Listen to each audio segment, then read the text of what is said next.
Fala pessoal, então depois da gente fazer os nossos investimentos do mês de janeiro, tá na hora da gente dar uma olhadinha como que ficou o desempenho da nossa carteira nesse um ano aí que a gente está investindo, né? Desde janeiro do ano passado, né? Dia 3 de janeiro do ano passado, a gente fez o primeiro aporte e desde então, todos os meses a gente vem fazendo regularmente, né, os nossos aportes. Lembrando que hoje eu vou fazer o vídeo referente ao desempenho da carteira do aluno. Lembrando que essa carteira do aluno é voltada para os alunos, como o próprio nome diz, né? Eu trabalho com alunos entre 12 e 15 anos, então eu tô montando essa carteira muito pensando nessa faixa etária, né? É uma faixa etária que não trabalha, obviamente, pelo menos não trabalha regularmente, né? Eu sei de alguns alunos que fazem alguns corres aí, né? Algumas atividades que rendem uma graninha, não é a maioria. Boa parte dos que consegue dinheiro através de uma mesada, né? Ou esporadicamente quando o pai e a mãe fornecem esse dinheiro para o aluno, seu filho, sua filha. Então a ideia é montar uma carteira possível com baixíssimo investimento. No ano passado a gente tomou como base um investimento de R$20. Naquela época eu expliquei qual que era a lógica desses R$20. Caso você não tenha assistido esse vídeo, né, que eu expliquei essa lógica de R$20, eu vou deixar o card aqui em cima para você dar uma olhadinha depois e entender por que eu escolhi R$20. Para esse ano a gente fez uma alteração, né?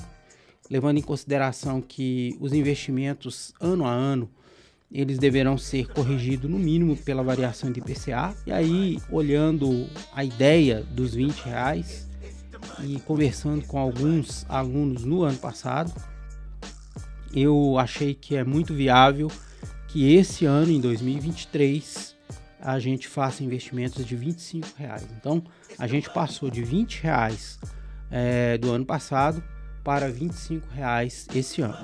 Quando for início do ano que vem, a gente reavalia novamente e vê quanto que vai ser a correção do próximo ano. Beleza? Bom, então a ideia hoje é dar uma verificada no desempenho da nossa carteira. Eu vou passar então para a telinha do meu computador, onde a gente vai fazer um estudo, né, em cima do acompanhamento dos investimentos que a gente fez durante o ano passado. Então vamos dar um pulinho lá na tela do meu computador. Bom pessoal, então a gente está aqui numa plataforma onde eu lancei todos os investimentos que a gente fez ano passado, e aí a gente tem uma ideia aqui de como é que tá a nossa carteira. Até agora, hoje é dia 11 de janeiro, a gente está com uma rentabilidade de 2,74% na nossa carteira. E aqui tem uma coisa interessante, ó. O valor de mercado, ou seja, hoje a nossa carteira está valendo R$ 240,75. Porém, nós gastamos R$ 245,39 para comprar tudo que a gente tem até hoje. Isso significa que a gente teve uma perda nominal de R$ 4,64. Nós não vendemos nada, portanto a gente não tem lucro nem prejuízo com alguma operação que a gente fez. A gente nunca vendeu nada, a gente só comprou. E a gente teve proventos acumulados de R$ 11,35. O que são esses proventos? São aqueles rendimentos que caem todos os meses ou de vez em quando na nossa conta. Esses rendimentos advêm de proventos de fundos imobiliários que são depositados todos os meses na nossa conta, de dividendos das ações. Esses não caem todos os meses, né? As empresas, elas esporadicamente distribuem, algumas distribuem trimestralmente, outras semestralmente, algumas outras anualmente. Então a gente fica na dependência de saber quando que a empresa vai pagar esse dividendo. Não tem uma data certinha, igual os fundos imobiliários têm todos os meses. E uma outra coisa também que as empresas pagam são juros sobre capital próprio. A diferença entre dividendos e juros sobre capital próprio é que os dividendos são líquidos de imposto de renda, eles não pagam nada, absolutamente nada de imposto de renda. Isso por enquanto, tá pessoal? Já desde o ano passado vem sendo discutido aí a questão da mudança, né, para pagamento de imposto de renda sobre dividendos, tá? E o juros sobre capital próprio paga 15% de imposto de renda.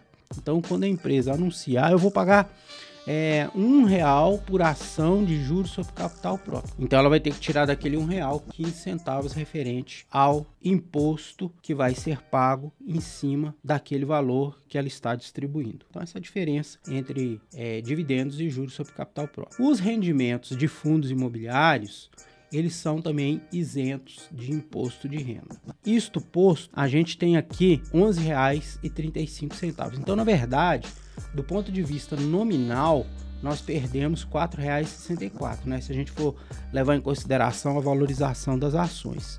Mas a gente ganhou R$11,35 de dividendos, né? De proventos. Então, a gente tem um lucro de R$6,72. Nesse gráfico aqui, a gente pode observar a rentabilidade durante o ano na nossa carteira. Então, começando aqui em janeiro do ano passado, a gente já começou com um rendimentozinho bacana, depois caiu, subiu.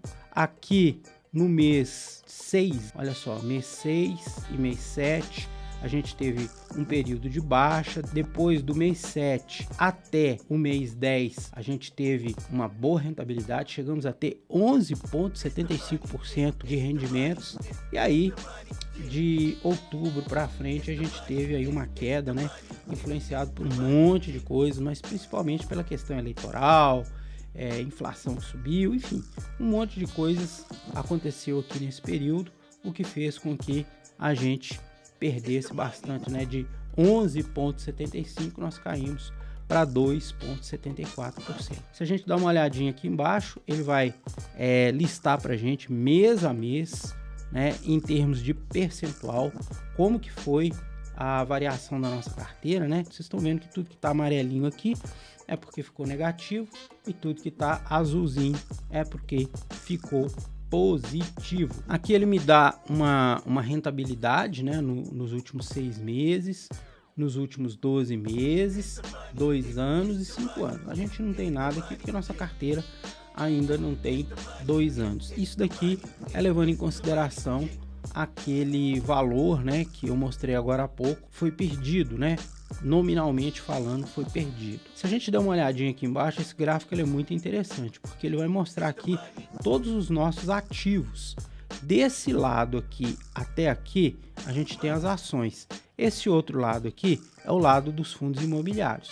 Então a gente pode ver aqui que a gente tem MXRF e VIFI, sendo que eu tenho mais MXRF do que VIFI. Aqui está falando ao setor que ele pertence. Então eu tenho aqui o VIFI no setor de títulos e valores imobiliários e o MXRF no setor híbrido.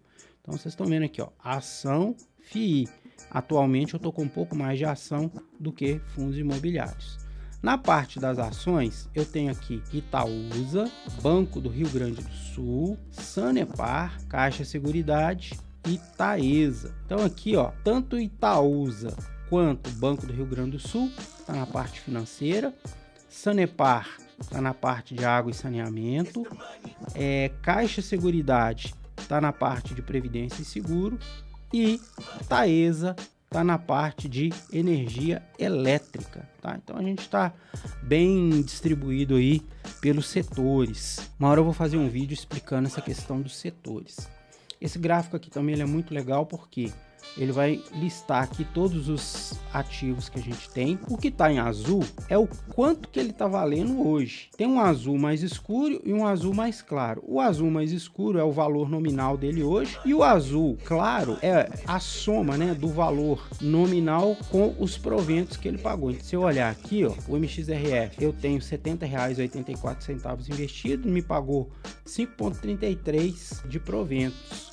E me custou R$ 68,24, então ele se valorizou. Aqui a gente tem Itaúsa, que não valorizou tanto, mas por causa dos proventos ela está no positivo aqui. Eu esqueci de falar que essa parte laranja aqui, quanto que ela me custou. Então, aqui, por exemplo, você está vendo que eu tenho bem mais do que ela me custou. Aqui também um pouquinho. Aqui já tenho menos, né? A Sanepar me custou 31, hoje eu tenho só 28. Aqui eu tenho mais, aqui eu tenho menos. e aqui eu tenho praticamente a mesma coisa, 10,89 contra 11,75 de custo, tá? Então esse gráfico aqui ele é bastante interessante para a gente ver essa questão de valorização ou não, né? Esse gráfico aqui de baixo me mostra quem me pagou proventos e quanto de provento que eu recebi e quanto que proporcionalmente, né, ao total de proventos cada um me pagou. Então eu tô vendo aqui que quem me pagou a maior quantidade de proventos foi o MXRF, seguido pela Taesa, seguido pelo VIFI, seguido por Itaúsa. Vocês estão vendo que a gente não recebeu nenhum provento do Banco do Rio Grande do Sul. Depois a gente vai ver que provavelmente isso se deve ao fato de que a gente começou a investir no Banco do Rio Grande do Sul depois dele ter pago algum provento no ano passado. Então a gente não pegou esses proventos. Esse gráfico aqui mostra os investimentos que eu fiz em cada mês. Começamos lá com 19, no mês a gente fez 21, teve esse mês aqui que a gente chegou até a fazer 23, né? Porque é sempre os R$20 mais os proventos que a gente recebe. Às vezes, né, sobra alguma coisinha, não dá pra gente investir 20. Por isso que alguns meses tem mês de 17,50, né, mas a maioria dos meses tudo acima de R$20. Esse calendáriozinho aqui me mostra, né, que no dia 13, aqui no dia 13 e no dia 23, eu tenho proventos a receber. Então vamos dar uma olhadinha aqui agora nos proventos, que isso aqui é que nos interessa, né? A construção disso daqui é que é mais importante para a gente, até mais do que a valorização e a desvalorização dos ativos propriamente dito. Vamos dar um clique aqui nos proventos, vamos aguardar. Olha só que interessante, a gente começou janeiro com 0, né? Porque como foi o primeiro mês que a gente investiu, naquele mês obviamente a gente não teve provento nenhum. Depois começamos com 9 centavos em fevereiro, 58 em março, 30 centavos em abril, 37 em maio, 89 em junho, 62 em julho, 95 centavos em agosto, 99 em setembro, em outubro foi 92, 1,35 em novembro, 1,26 em dezembro. A gente teve uma média de 76 centavos de proventos por mês, totalizando aqui R$ 8,32. Muita gente vai falar, credo, R$ 8,32 de provento. Cara, você tem que entender o seguinte, nós estamos investindo R$20 por mês. Se você tivesse investindo R$200 por mês, você ia ter que multiplicar isso aqui por 10, já daria 80,32. Se você tivesse investindo R$2.000 por mês, você ia ter que multiplicar isso aí por 100. Então você tá vendo? Parece pequeno, mas é porque a quantidade que nós investimos mensalmente é pequena, mas proporcionalmente falando, é um valor considerável. Então se a gente fizer uma continha básica aqui, a gente recebeu quase 4% só de proventos. É baixo? É. O percentual, inclusive, é pouco, mas por quê? A gente ainda não tem grana suficiente para investir nas melhores pagadoras de dividendos. Mas a gente vai chegar lá, levando em consideração que essa carteira é uma carteira para o aluno e que o aluno tem aí 20, 30 anos pela frente, né? Nós vamos chegar lá. Então nós tivemos R$ 8,32 de proventos. E curiosamente, né, já para o ano 2023, a gente ainda está em janeiro, a gente já tem aqui R$ 1,66 de proventos que a gente vai receber em janeiro. E vocês podem ver, inclusive, que ao longo do ano, aqui em abril, a gente já tem 72 centavos provisionados, a gente já tem 66 centavos provisionados para dezembro. Isso significa que esse ano a gente já tem garantido R$ 3,03. Olha, a gente está começando o ano e já temos R$ 3,03. Aqui ele está me dizendo que é 63% menos do que esse ano, mas pô, a gente ainda está em janeiro, né? A gente vai ter que esperar o ano acabar para a gente ver. A ideia é que isso daqui cresça ano após ano. Ao final desse ano, a nossa meta é que a quantidade de proventos que a gente recebeu seja superior ao que a gente recebeu no ano 2022. E aqui embaixo ele vai mostrar quem me pagou provento, quanto que foi pago, né, que tipo de provento que foi pago, lá, juros sobre capital próprio, dividendo, rendimento, que são dos fundos imobiliários, né? Então, aqui tem todas o que eu recebi ao longo do ano aí.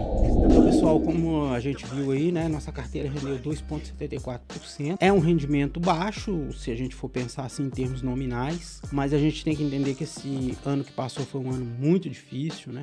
A gente teve guerra, a gente teve eleição, a gente teve Copa do Mundo, a gente teve um monte de coisas que acabou influenciando no mercado. E mesmo assim a gente conseguiu fechar o ano no positivo. Nós vamos seguir perseguindo a nossa meta, que é aumentar os nossos proventos, para que daqui a algum tempo a gente possa sobreviver desses proventos, né? Ainda mais para o aluno que está começando agora, ele tem vantagem sobre a minha pessoa, por exemplo. Por quê? Porque ele tem muito mais tempo que eu. O aluno que nem começou a trabalhar ainda, você imagina, com 12 anos, se ele contribuir por 30 anos, ele vai estar com 42 anos. Dá para ele contribuir por 40 anos, ele vai estar com 52 anos. Então, ele tem muito tempo pela frente. E se ele souber usar esse tempo a seu favor, fazendo aplicações periódicas, de maneira consistente, recorrente, com certeza, no final, ele vai estar tranquilo, sem preocupação de ficar dependendo da Previdência Social, que infelizmente a tendência é que ano após ano vá diminuindo cada vez mais. Esse foi o vídeo mostrando como que foi o desempenho da carteira do aluno no ano 2022. O próximo vídeo desse nós vamos fazer lá para mês de julho para ver como que foi o desempenho dessa mesma carteira durante o primeiro semestre desse ano. Ficamos por aqui. Se esse vídeo trouxe algum benefício para você, não se esqueça de se inscrever no nosso canal. Não se esqueça também de deixar o seu joinha, não se esqueça de ativar o sininho das notificações, porque assim toda vez que a gente postar um conteúdo novo, você vai ser avisado e vai poder tomar benefício desse conteúdo. E caso tenha ficado alguma dúvida, algum questionamento, escreva aqui embaixo. Sempre que possível, eu leio os comentários, respondo e dependendo até do tipo de comentário, eu transformo ele em vídeo e aí várias pessoas podem tomar benefício da sua dúvida, porque às vezes a sua dúvida é uma dúvida de muitas pessoas e a gente usa isso para esclarecer vários de uma vez só. Grande abraço para vocês, fiquem com Deus e até o próximo vídeo.